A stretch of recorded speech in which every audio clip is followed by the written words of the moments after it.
नमस्ते। अहं डॉक्टर दयानाथः केन्द्रीयसंस्कृतविश्वविद्यालये सहायकाचार्यरूपेण कार्यरतः अस्मि। संस्कृतस्य विशिष्य वेदस्य प्राध्यापकत्वेन अहं सर्वदा स्वाध्यायस्य पक्षधरः अस्मि। मम स्वाध्यायस्य यात्रायाम् इग्नू इति विश्वविद्यालयः एकं विशिष्टं सोपानम् अस्ति। 2024 जून् मासे अहम् इग्नू विश्वविद्यालयतः वेदिक् स्टडीस् इति विषयम् अधिकृत्य स्नातकोत्तर उपाधिम् अहं प्राप्तवान्। अस्मिन् पाठ्यक्रमे छन्दश्शास्त्रं, निरुक्तं, देवतावादः, वेदविज्ञानम् इत्यादि विविधाः विषयाः सन्निविष्टाः आसन्, येन अहं छात्ररूपेण प्राध्यापकरूपेण च अहम् अत्यन्तं लाभान्वितः अभवम् इति कथने न संशयः अस्ति।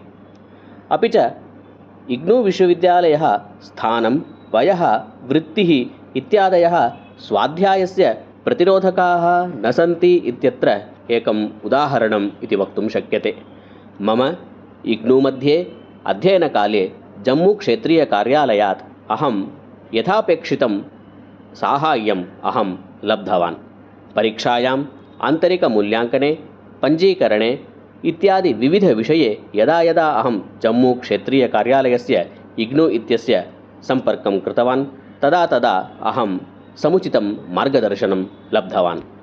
मम जीवनस्य स्वाध्याययात्रायां मम सहायरूपेण स्थितस्य इग्नू विश्वविद्यालयस्य अधिकारिभ्यः अपि च इग्नू इत्यस्य जम्मूक्षेत्रीयकार्यालयस्य निदेशकाः, तत्रत्य अधिकारिभ्यः सर्वेभ्यः अहं प्राध्यापकेभ्यः पौनःपुन्येन अहं धन्यवादं वितनोमि।